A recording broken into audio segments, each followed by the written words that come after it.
Function. तो ये chapter इतना इम्पोर्टेंट क्यों है? बहुत इम्पोर्टेंट चैप्टर है रिलेशन एंड फंक्शन। क्लास 11 में भी आपको मिलेगा, क्लास 12 में भी आपको मिलेगा, ठीक है। 11 12 आप मान लो 50% आपको क्लास 11 में मिलेगा और 50% आपको क्लास 12 में मिलेगा, ठीक है। तो अगर आपको कैलकुलस अच्छे से सीखना है ना, तो रिलेशन एंड फंक्शन आपको समझना ही होगा, उसका कोई ऑल्टरनेटिव्स नहीं है, ठीक है।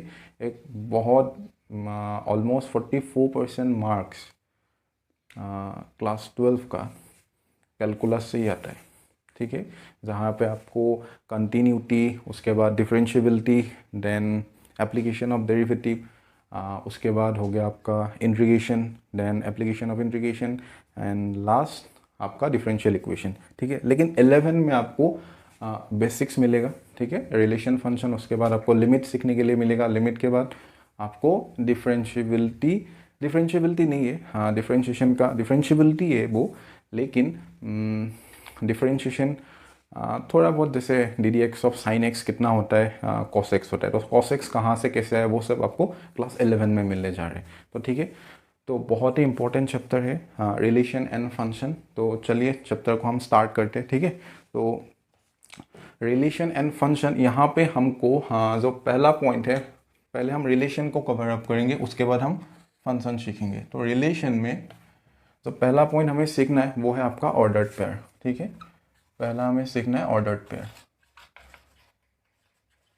Ordered pair. अभी ऑर्डर्ड पेयर होता क्या है? ऑर्डर्ड पेयर हमें सीखना है, ऑर्डर्ड पेयर के बाद हमें कार्टेशियन प्रोडक्ट भी सीखना है, ठीक है। उसके बाद हम रिलेशन क्या है वो अच्छे से समझेंगे। अब ये ऑर्डर्ड पेयर होता क्या है, ठीक है, मैं एक एग्जांपल के थ्रू आपको समझाता हूँ। मान लो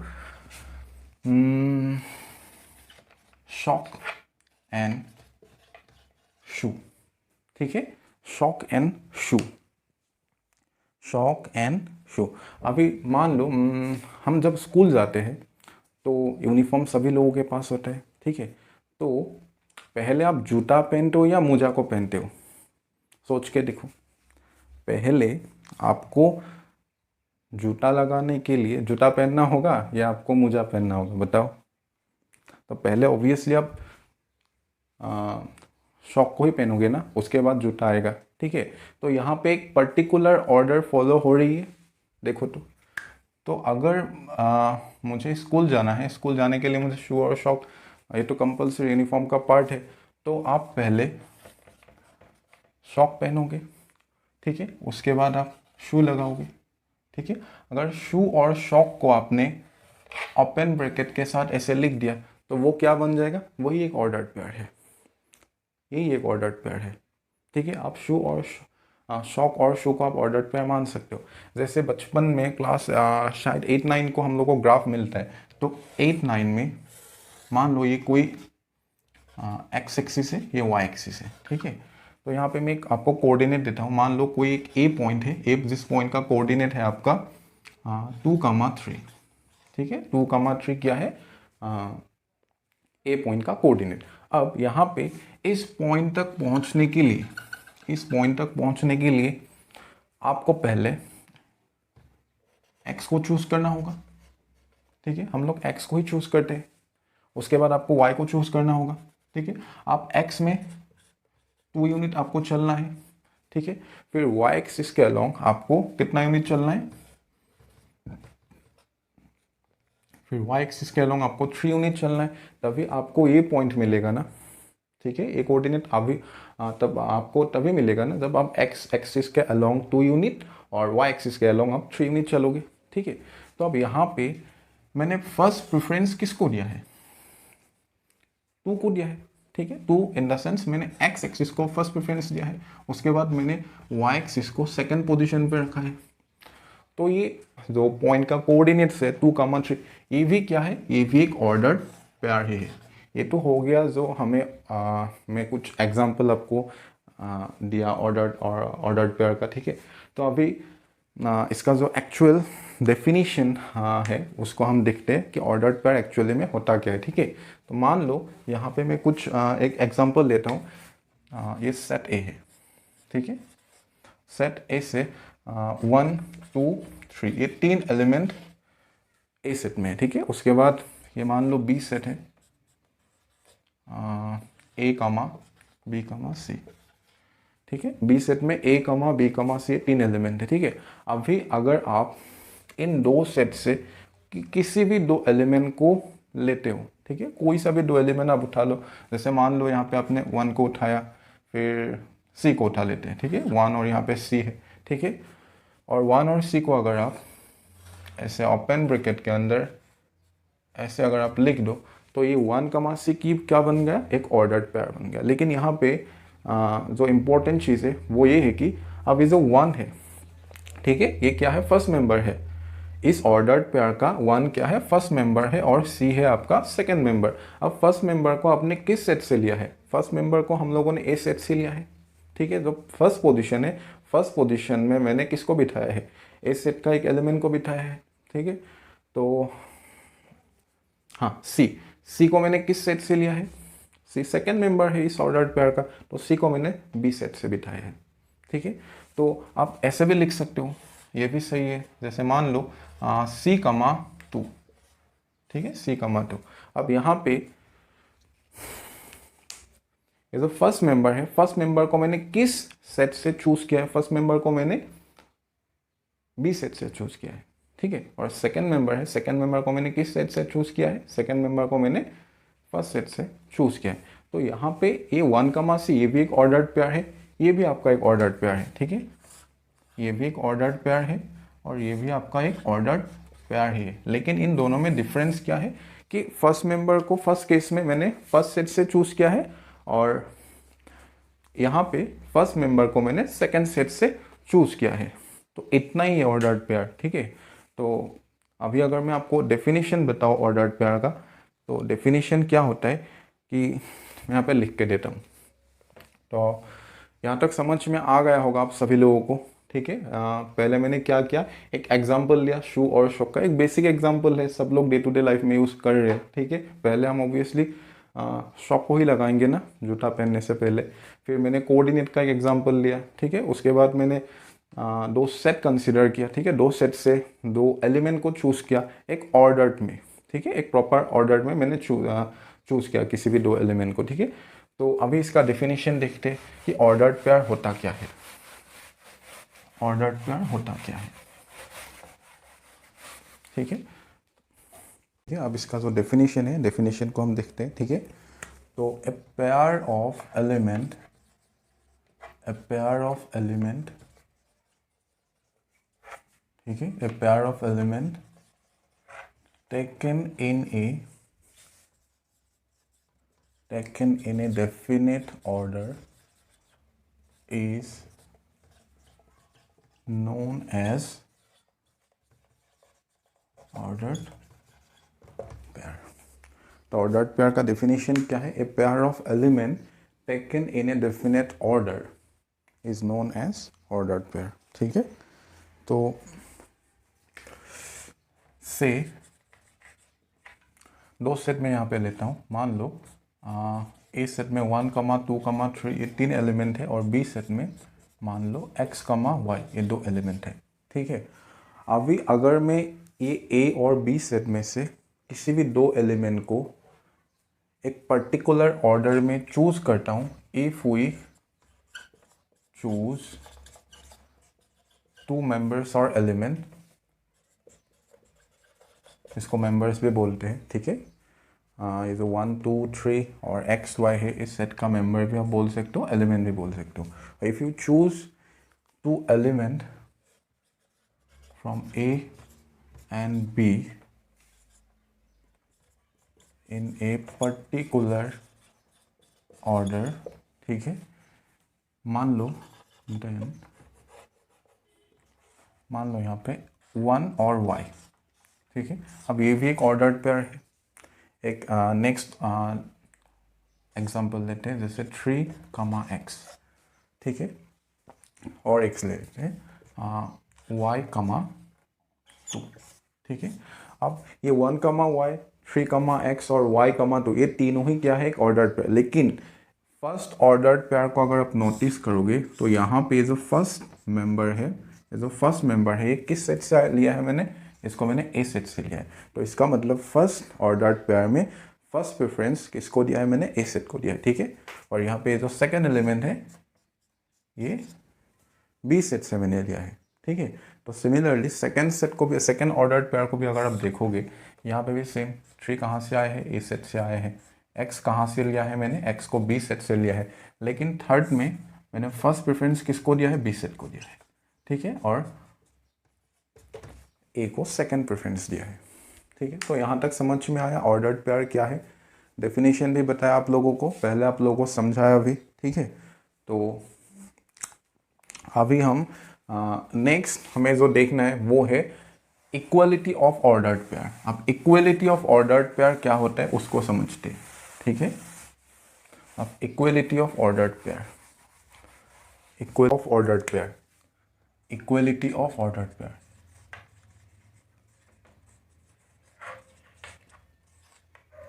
इक्वलिटी ऑफ ऑर्डर्ड पेयर, ठीक है। दो ऑर्डर्ड पेयर को कब हम इक्वल कह सकते हैं, ठीक है। सो देखो यहाँ पे मैं दो ऑर्डर्ड पेयर लेता हूँ, ए कमा बी, ये कोई एक ऑर्डर्ड पेयर है, और एक्स कमा वाई, ठीक है, ये भी एक ऑर्डर्ड पेयर है, ठीक है। तो मान लो ये दोनों ऑर्डर्ड पेयर इक्वल है, लेकिन ये इक्वल होगा कब, ठीक है, ये इक्वल होगा कब। तो यहाँ पे इस ऑर्डर्ड पेयर का फर्स्ट मेंबर कौन है, ए है, और इस ऑर्डर्ड पेयर का फर्स्ट मेंबर कौन है, एक्स है, ठीक है। अगर ए और एक्स इक्वल होता है, ठीक है, अगर ए और एक्स इक्वल होता है और बी और वाई इक्वल होता है, तो तब हम क्या कह सकते हैं कि ये ऑर्डर्ड पेयर इक्वल है।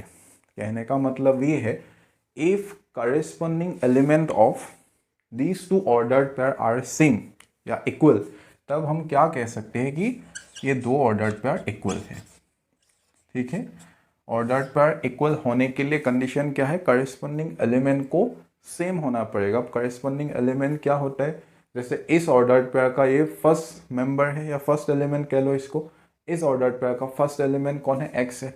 अब ए को हम एक्स का करस्पॉन्डिंग कह सकते हैं। सिमिलरली बी किसका करस्पॉन्डिंग एलिमेंट है, बी वाई का करस्पॉन्डिंग एलिमेंट है। और करस्पॉन्डिंग एलिमेंट इक्वल होता है तो तभी हम क्या कह सकते हैं, ऑर्डर्ड पेयर इक्वल है, ठीक है।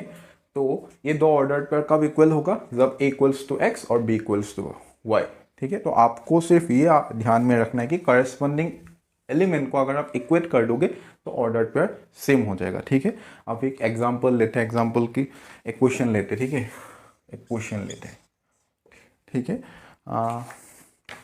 क्वेश्चन क्या है, x/3 + 1, x/3 + 1, y-2/3 is equals to 5/3, 1/3, then find x and y, ठीक है, then find x and y। तो यहाँ पे हमें करना क्या है, सिर्फ करस्पॉन्डिंग एलिमेंट को इक्वेट करना है। अब इसका करस्पॉन्डिंग एलिमेंट 5/3 है और इसका 1/3 है। अब इन दोनों को आप इक्वेट कर दो, इन दोनों को अगर आप इक्वेट करोगे तो x/3 + 1 इज इक्वल्स टू 5/3, उसके बाद y-2/3 इज इक्वल्स टू 1/3, ठीक है। अब इसको अगर आप सॉल्व करोगे, इसको अगर आप सॉल्व करोगे तो अल्टीमेटली कितना आएगा आपका, x/3 और ये उस साइड में जाएगा तो 2/3, ठीक है, 2/3 आएगा। फिर 3 कैंसिल, फाइनली यहाँ से हमें x इक्वल्स टू कितना मिलेगा, x इक्वल्स टू 2 मिलेगा। अगर आप इस इक्वेशन को सॉल्व करते हो तो इस इक्वेशन से y इक्वल्स टू 1/3 + 2/3, ठीक है। इसको अगर आप सॉल्व करो तो ऊपर में भी 3, नीचे में भी 3, तो कैंसिल होके मैं डायरेक्टली आंसर लिख रहा हूँ 1। तो x हमें कितना मिला, x हमें मिला है 2 और y मिला है हमें 1, ठीक है। ये क्वेश्चन समझ में आया सबको। हमने क्या किया, सिर्फ करस्पॉन्डिंग एलिमेंट को इक्वेट किया, ठीक है। हमने सिर्फ करस्पॉन्डिंग एलिमेंट को इक्वेट किया, फिर इक्वेशन को सॉल्व किया और x और y का वैल्यू हमें मिल गया, ठीक है। तो अभी एक नेक्स्ट क्वेश्चन देखते हैं। एक नेक्स्ट क्वेश्चन देखते हैं।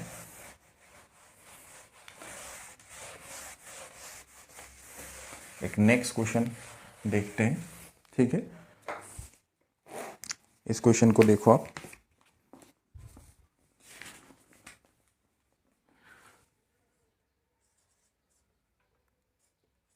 If x minus 1 comma y plus 3 and 2 comma x plus 4 are equal, find x and y। अब यहाँ पे आपको सेम ही क्वेश्चन है लगभग, लेकिन यहाँ पे लैंग्वेज में दिया है कि these two are equal बोल दिया है, ठीक है। अभी x और y का वैल्यू आपको निकालना है। तो अब दो ऑर्डर्ड पेयर कब इक्वल होता है हमें पता है, ठीक है। कब होता है इक्वल, जब उन दोनों ऑर्डर्ड पेयर का करस्पॉन्डिंग एलिमेंट इक्वल होगा। अब यहाँ पे करस्पॉन्डिंग एलिमेंट कौन है, x माइनस 1, इसका करस्पॉन्डिंग एलिमेंट है आपका 2, ठीक है। इसका करस्पॉन्डिंग एलिमेंट है 2। सिमिलरली y प्लस 3 का करस्पॉन्डिंग एलिमेंट है x प्लस 4, ठीक है।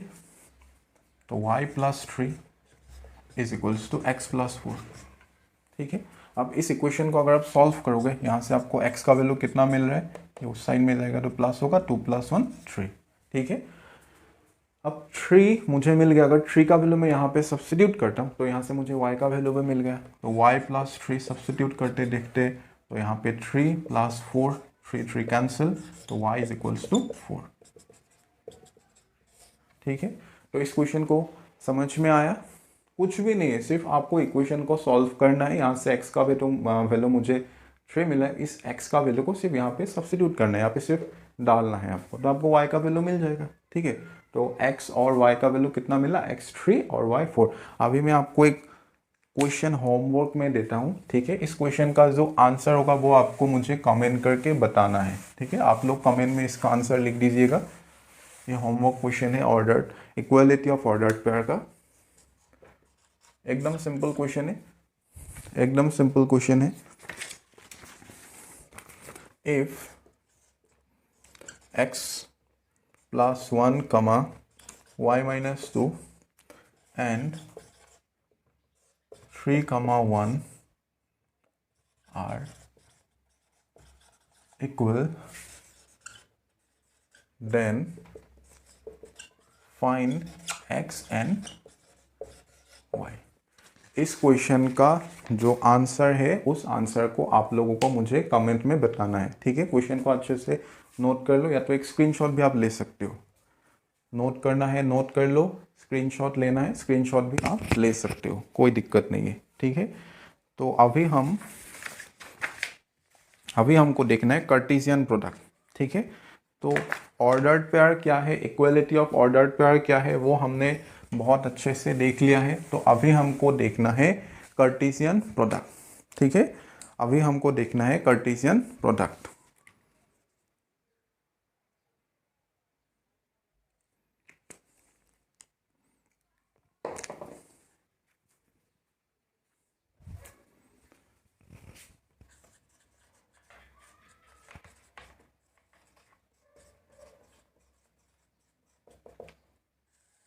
अब एक कार्टेशियन प्रोडक्ट होता क्या है, ठीक है।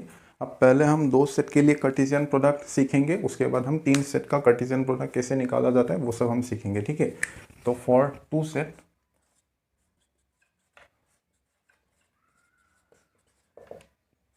पहले हम 2 सेट के लिए कार्टेशियन प्रोडक्ट निकालना सीखते हैं, ठीक है। अब मान लो ये कोई एक सेट है, इस सेट में 3 एलिमेंट 1 2 3, ये 3 एलिमेंट ए सेट में 1 2 3, और बी सेट में एक्स कमा बी सेट में ए कमा बी कमा सी, ये 3 एलिमेंट है, ठीक है। ए सेट में कितना एलिमेंट है, 1 2 3, बी सेट में ए बी सी, 3 एलिमेंट है, ठीक है। अब इन दोनों सेटों से आप कितना ऑर्डर्ड पेयर फॉर्म कर सकते हो। अब इन दो सेट से आप कितना ऑर्डर्ड पेयर फॉर्म कर सकते हो। ये ए सेट, ये B set, 1 2 3 A B C, ठीक है, इन दोनों सेटों से आप कितना ऑर्डर्ड पेयर फॉर्म कर सकते हो अभी देखते हैं हम। अब वन और ए को आप ले सकते हो, ठीक है। सिमिलरली वन और आप बी को भी ले सकते हो, ठीक है। वन और आप सी को भी ले सकते हो, समझ में आ रही है। वन ए को ले सकते हो आप, वन बी को ले सकते हो, वन सी को भी आप ले सकते हो, ठीक है। सिमिलरली टू से अगर आप देखोगे तो टू ए भी ले सकते हो, टू बी भी ले सकते हो, टू सी भी हो सकता है, ठीक है। फिर थ्री से ए बी सी, तो कितना पेयर हमको इस अरेंजमेंट से मिल सकता है, कितना पेयर हमको मिल सकता है। वन कमा ए, ये एक ऑर्डर्ड पेयर हो गया। फिर वन कमा बी, ये एक ऑर्डर्ड पेयर हो गया। फिर one comma C, next two comma A, two comma B, two comma C, उसके बाद three comma A, three comma B, three comma C, ठीक है। तो कितना ऑर्डर्ड पेयर मुझे मिला, देखो तो कितना ऑर्डर्ड पेयर मुझे मिला, 1 2 3 3 3, तो 9 ऑर्डर्ड पेयर मुझे इन दोनों सेट से मिला है, ठीक है। अब ये जो 9 ऑर्डर्ड पेयर मुझे मिला है, ये 9 ऑर्डर्ड पेयर क्या है, ये ए और बी सेट का कार्टेशियन प्रोडक्ट है, ठीक है। ये जो 9 ऑर्डर्ड पेयर मैंने लिखा है यहाँ पे, ये क्या है, ये ए और बी इन दो सेट का कार्टेशियन प्रोडक्ट है। अब यहाँ पे एक इम्पॉर्टेंट बात क्या है, अगर आप 9 ऑर्डर्ड पेयर को देखोगे ना, तो यहाँ पे जितना आपका 9 ऑर्डर्ड पेयर में जो आपका फर्स्ट मेंबर है या फर्स्ट एलिमेंट है, फर्स्ट एलिमेंट को मैंने कहाँ से चूज किया है, फर्स्ट एलिमेंट को मैंने ए सेट से चूज किया है, दिख रही है। इस रो को आप देखो, इस रो में फर्स्ट एलिमेंट क्या है, 1 1 1, तो 1 ए सेट के अंदर में आता है, ठीक है। सेकेंड रो को भी अगर आप देखोगे, सेकेंड रो में 2 2 2 2 आपका क्या है यहाँ पे, फर्स्ट एलिमेंट, तो फर्स्ट एलिमेंट फिर से सेट से लिया है, ठीक है। अगर आप थर्ड रो को भी देखोगे, थर्ड रो में आपका फर्स्ट एलिमेंट क्या है, 3 है, तो 3 ए सेट से मैंने लिया है। तो एक लिंक आपको दिख रही है यहाँ पे। तो ये जो कार्टेशियन प्रोडक्ट है, तो इसका जो डेफिनेशन है वो होता क्या है उसको समझते हैं। यूजुअली हम कार्टेशियन प्रोडक्ट को ए क्रॉस बी से, मैं यहाँ पे लिखता हूँ ए क्रॉस बी से लिखते हैं, ठीक है। अब ए क्रॉस बी क्या है, ये ए और बी सेट का कार्टेशियन प्रोडक्ट, ठीक है। इसको इन जनरल हम ऐसे लिखते हैं, इसको इन जनरल हम ए क्रॉस बी एक्स कमा वाई सच दैट आपको कार्टेशियन प्रोडक्ट में ऑर्डर्ड पेयर ही लेना है, ठीक है। आपको कार्टेशियन प्रोडक्ट में ऑर्डर्ड पेयर ही लेना है, लेकिन यहाँ पे एक शर्त है, यहाँ पे एक कंडीशन है। वो कंडीशन क्या है, अब देखो अब यहाँ पे x कमा वाई, ये भी तो एक ऑर्डर्ड पेयर ही है ना, x comma y such that, लेकिन इसको लेना कैसे है, ऑर्डर्ड पेयर को लिखना कैसे है, वो देखो x belongs to a comma y belongs to b। जो आपका ऑर्डर्ड पेयर होगा, उस ऑर्डर्ड पेयर में अगर आपने पहले ए को लिखा है, तो यहाँ पे जो फर्स्ट एलिमेंट होगा वो आपको ए सेट से ही लेना है, ठीक है। अगर आपने ए को फर्स्ट प्रेफरेंस दिया है, तो ऑर्डर्ड पेयर में भी आपको फर्स्ट सेट का जो एलिमेंट है उसको ही आपको लेना है, ठीक है। इसीलिए x comma y such that x belongs to a comma y belongs to b। अब यहाँ पे आप देखो b को मैंने सेकेंड पोजीशन पे रखा है, तो इसीलिए ऑर्डर्ड पेयर में भी जो b से एलिमेंट आएगा उसको हमें सेकेंड पोजीशन पे लिखना है। क्या यहां तक बात समझ में आई? क्या यहां तक बात समझ में आ रही है सबको? ठीक है, तो a क्रॉस बी का मतलब क्या है, समझ में आया यहां तक? आपको a क्रॉस बी जो कार्टेशियन प्रोडक्ट है दो सेट का, वहां पे आपको क्या मिलेगा, वहां पे आपको ऑर्डर्ड पेयर ही मिलेगा, लेकिन ऑर्डर्ड पेयर को आपको ऐसे लेना है ताकि जो फर्स्ट पोजीशन पे सेट होगा उस फर्स्ट सेट से फर्स्ट एलिमेंट को लेना है और सेकंड सेट से सेकंड एलिमेंट को लेना है, ठीक है। अब इसका जो डेफिनेशन है, डेफिनेशन को हम देखते हैं। इसका जो डेफिनेशन है फॉर टू सेट, इसको देखते हैं।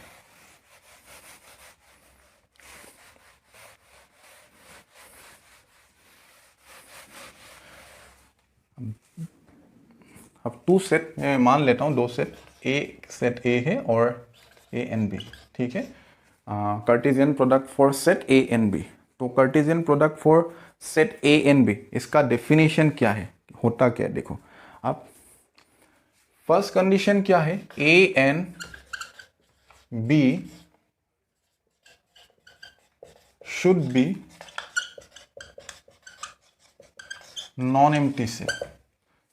तो कार्टेशियन प्रोडक्ट बनने के लिए जो पहला क्राइटेरिया, पहला कंडीशन आप कह लो, पहला क्राइटेरिया क्या होना चाहिए कि दोनों के दोनों सेट क्या होना चाहिए, नॉन एम्प्टी सेट होना चाहिए। अगर दो सेट आपका नॉन एम्प्टी है तभी हमको क्या मिलेगा, उन दो सेट का कार्टेशियन प्रोडक्ट मिलेगा, ठीक है। तो पहला कंडीशन क्या हो गया कि A and B should be non empty set, ठीक है। A and B should be non empty set. तो ये है आपका पहला condition. If A and B are two non empty set, then if a and b if a and b if a and b both are non-empty set, then Cartesian product of a and b is denoted by, इसको कैसे लिखा जाता है, a cross b। अब इसका मतलब क्या है, a क्रॉस b, इसका मतलब क्या है, x, y। ये क्या है, x, y, ये एक ऑर्डर्ड पेयर ही है, लेकिन ऑर्डर्ड पेयर को हमें कैसे लिखना है कि x बिलोंग्स टू, जो आपका पहला एलिमेंट होगा वो फर्स्ट सेट से आएगा एंड सेकेंड एलिमेंट आपका सेट b से आपको लेना है। यहाँ तक समझ में आया Cartesian product of two set? यहाँ तक समझ में आया कि Cartesian product of two set क्या है, दो सेट का कार्टेशियन प्रोडक्ट क्या होता है, कि फर्स्ट कंडीशन क्या है कि नॉन एम्प्टी सेट होना चाहिए, ठीक है, तभी हमको कार्टेशियन प्रोडक्ट मिलेगा। अगर नॉन एम्प्टी सेट नहीं है तो हमको कार्टेशियन प्रोडक्ट नहीं मिलेगा यहाँ से, ठीक है। तो कार्टेशियन प्रोडक्ट का डेफिनेशन समझ में आया सबको। तो अभी एक एग्जांपल लेते हैं, एग्जांपल के थ्रू इसको समझते हैं।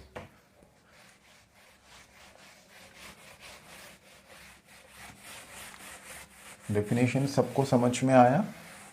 कुछ भी नहीं है, सिर्फ आपको ऑर्डर्ड पेयर लिखना है, लेकिन यहाँ पे सिर्फ आपको ये ध्यान में रखना है कि जो फर्स्ट एलिमेंट होगा वो फर्स्ट सेट से आपको लेना है, और जो सेकंड एलिमेंट है सेकंड एलिमेंट को आपको सेकंड सेट से लेना है, ठीक है।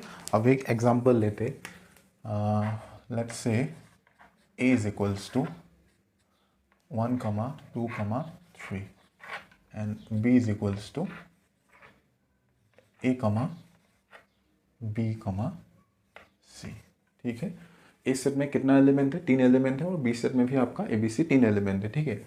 नाउ अगर मैं आपसे कहूँ कि इन दो सेट का कार्टेशियन प्रोडक्ट निकालो, ए क्रॉस बी निकालो, ठीक है। अब ए क्रॉस बी में क्या क्या आएगा, मैं पहले यहाँ पे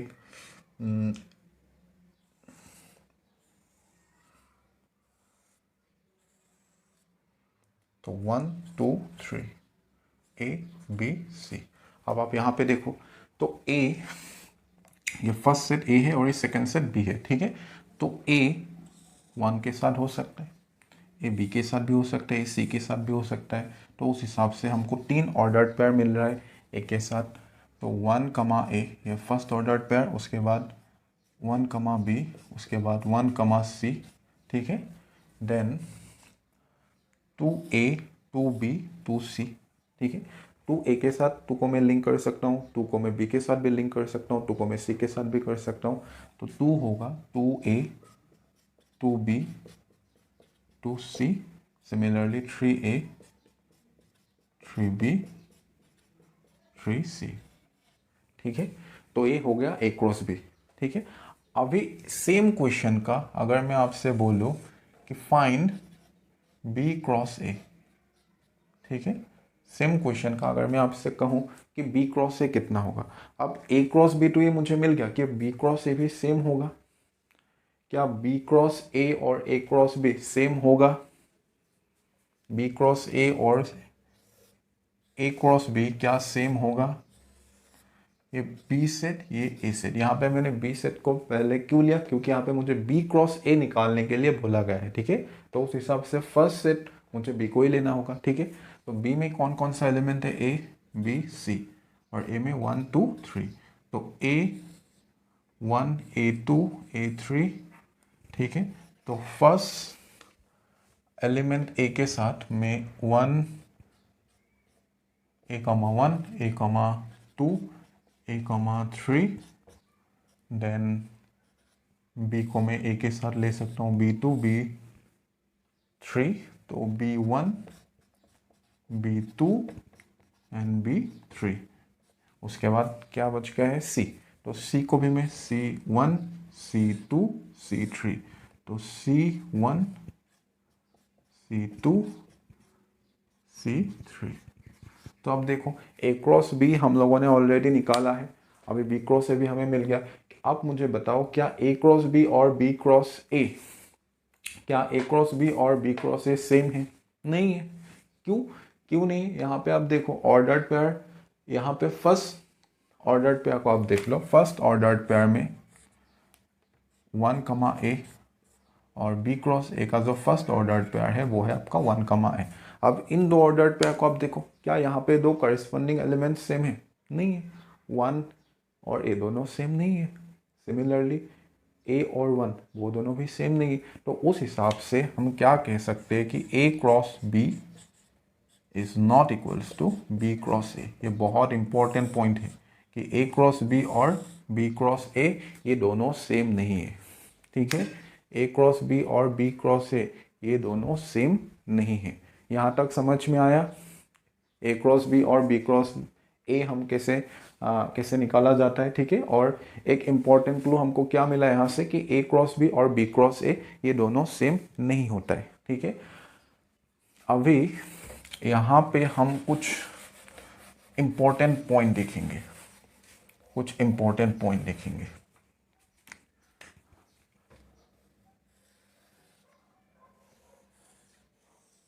ठीक है। ये कुछ इम्पोर्टेंट नोट है। अब पहला पॉइंट क्या है? आप यहाँ पे एक बात आप लोग बोलो कि ए सेट में कितना एलिमेंट है। अगर मैं यहाँ से आपसे पूछूं कि n ऑफ ए का मतलब क्या है कि ए सेट में कितना एलिमेंट है? Number of element in set A is 3, ठीक है। Similarly number of element in set B ये कितना है? वो भी आपका 3 है, ठीक है। नाउ ये जो ए क्रॉस बी है, ए क्रॉस बी में कितना ऑर्डर्ड पेयर है? देखो तो ए क्रॉस बी में कितना ऑर्डर्ड पेयर है? 1 2 3 4 5 6 7 8 9, 9 ऑर्डर्ड पेयर हमको मिल रही है। तो क्या यहाँ पे मैं n of A cross B is equals to 9 लिख सकता हूँ? क्योंकि यहाँ पे 9 ऑर्डर्ड पेयर है, तो number of ordered pair in Cartesian product A cross B is equals to 9 लिख सकता हूँ मैं। अब यहाँ पे देखो 9 को मैं ऐसे भी लिख सकता हूँ 3 क्रॉस 3। तो 3 क्या है? n ऑफ ए और 3 n ऑफ बी।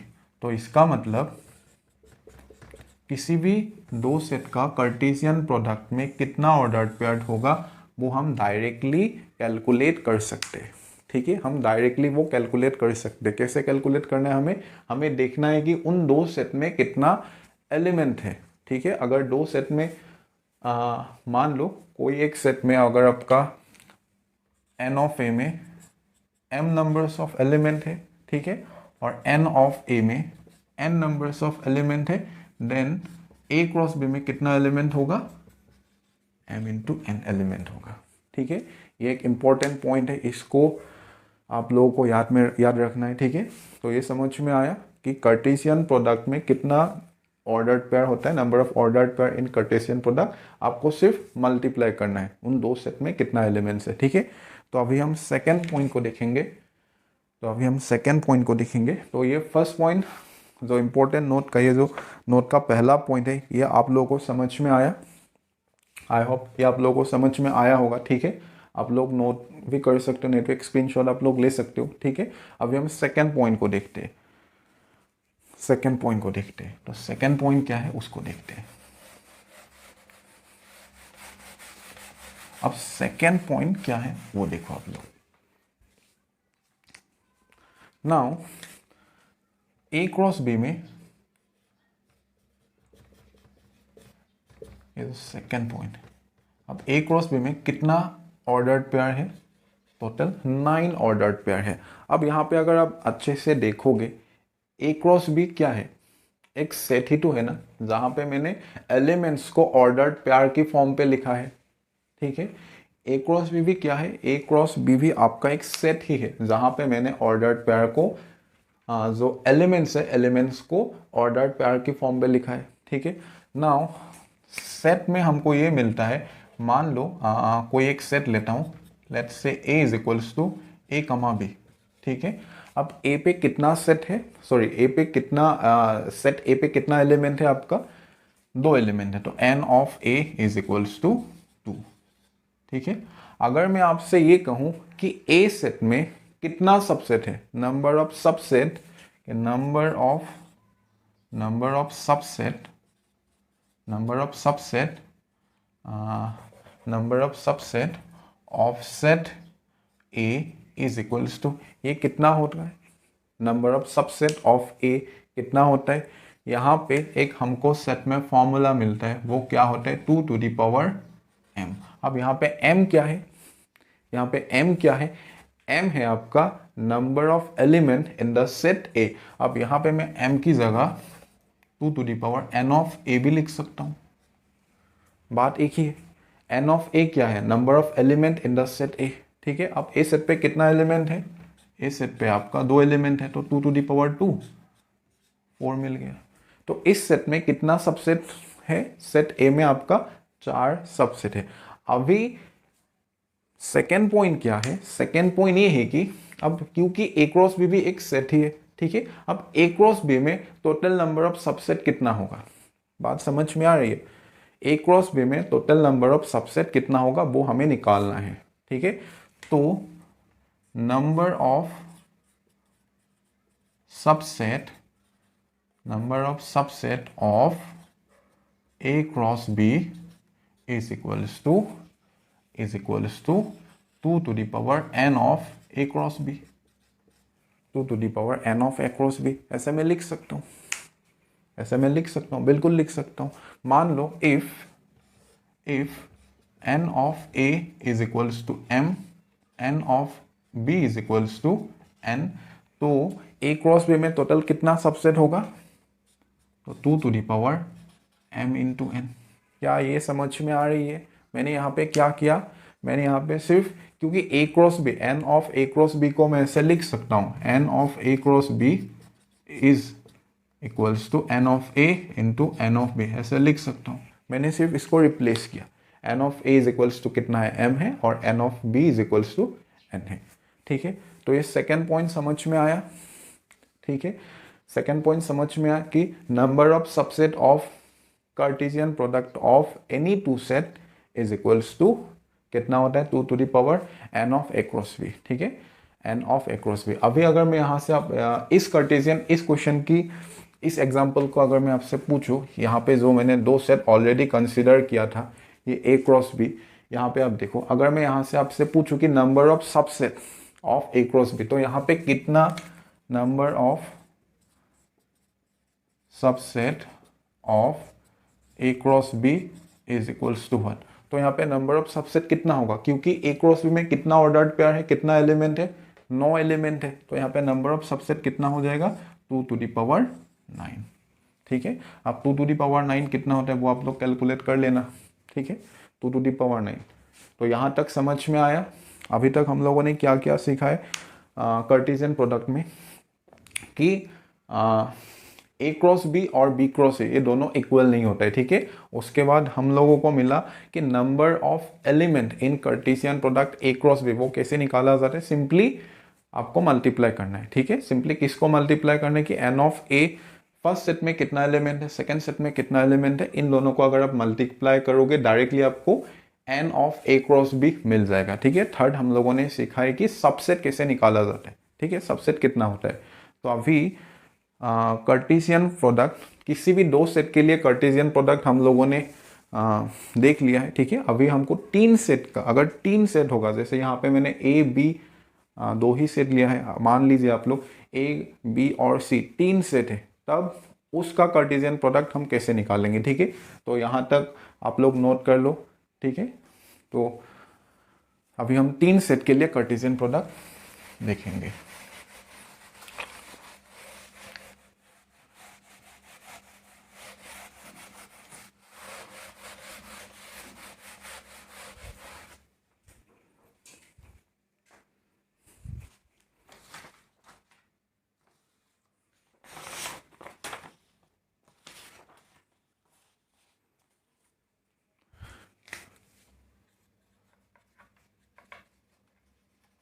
तो Cartesian product of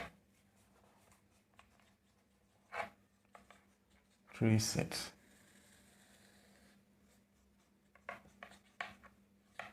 A B C.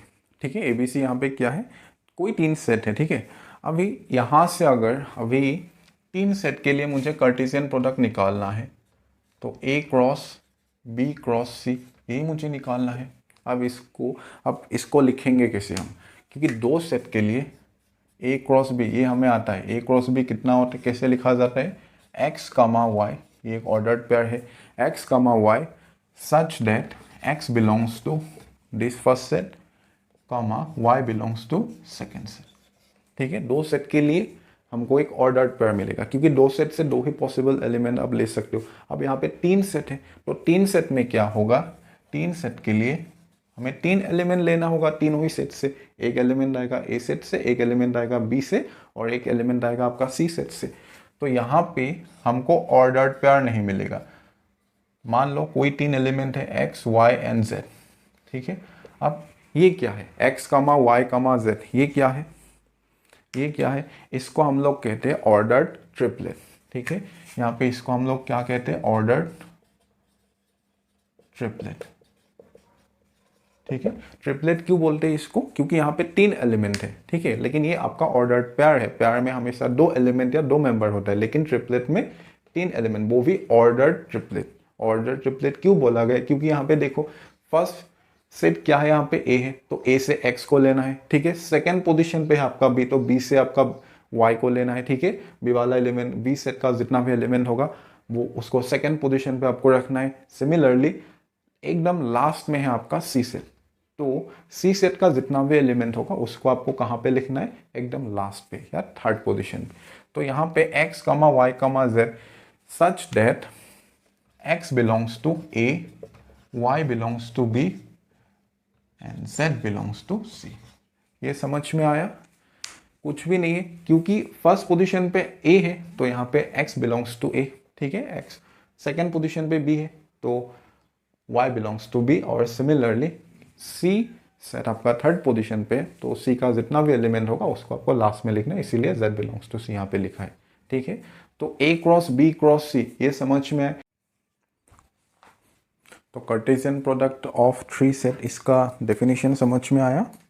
I hope कि समझ में आ गया आप सभी को। तो अभी एक एग्जांपल लेते हैं और इस एग्जांपल के थ्रू और भी अच्छे से इसको समझते हैं। ठीक है, इस एग्जांपल के थ्रू और भी अच्छे से समझते हैं। मान लो से a is equals to 1,2।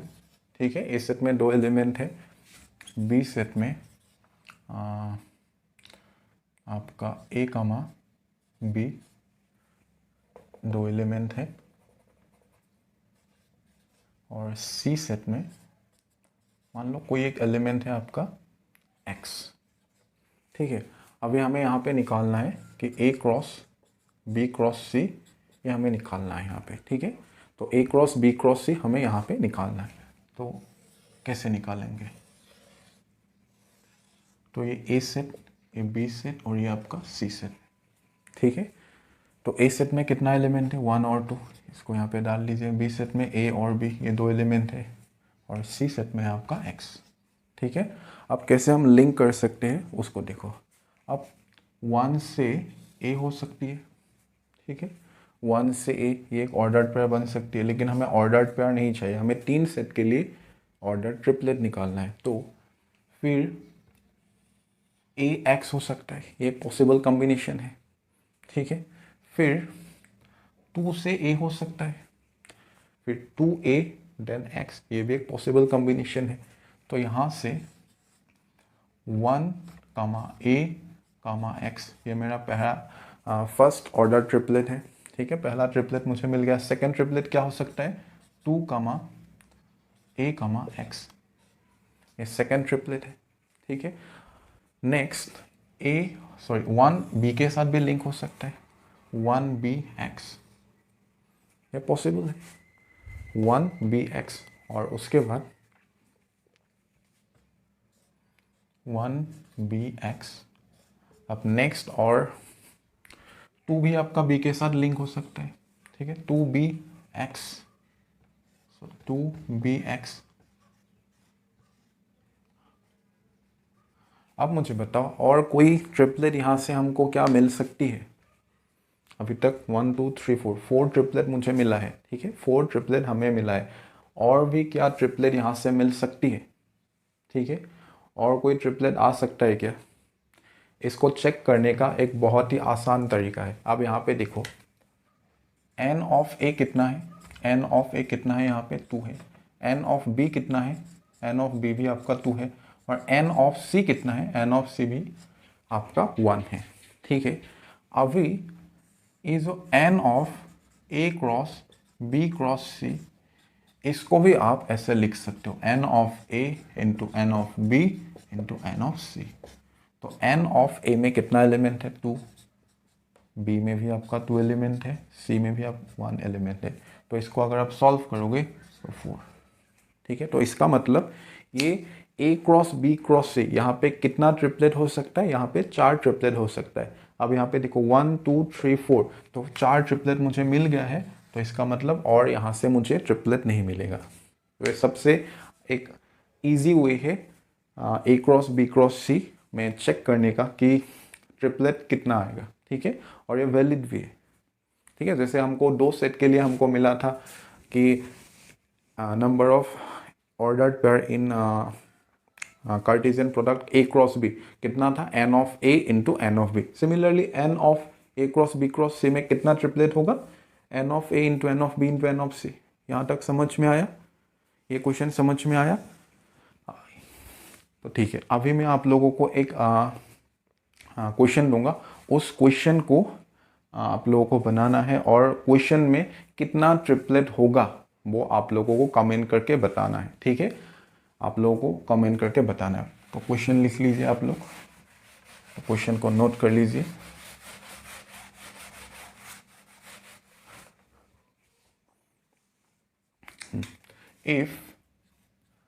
if p is equals to 1 comma 2, then find p cross p and also find the number of triplet in p cross triplet. खत्म। ठीक है, इस क्वेश्चन को आप लोगों को खुद से करना है। ठीक है, इस क्वेश्चन को आप लोगों को खुद से करना है, एकदम सिंपल सवाल है। ठीक है, यहाँ पे सेम ही सेट के साथ आपको कार्टेशियन प्रोडक्ट निकालना है। ठीक है, तो p सेट में कितना एलिमेंट है, 1 कमा 2। अभी आपको p क्रॉस p ये निकालना है, और यहाँ पे आपको कितना ट्रिपलेट होगा वो भी आप डायरेक्टली बता सकते, कितना ट्रिपलेट होगा वो तो आप डायरेक्टली बता सकते हो। ठीक है, लेकिन आपको p क्रॉस p इसको निकालना होगा, तभी आपको ऑर्डर ट्रिपलेट मिलेगा। लेकिन नंबर आप डायरेक्टली बता सकते हो। नंबर पता होने के लिए ये ज़रूरी नहीं है कि आपको ट्रिपलेट निकालना ही होगा। ठीक है, आप बिना ट्रिपलेट निकाले हुए भी आप डायरेक्टली बता सकते हो कितना ट्रिपलेट होगा।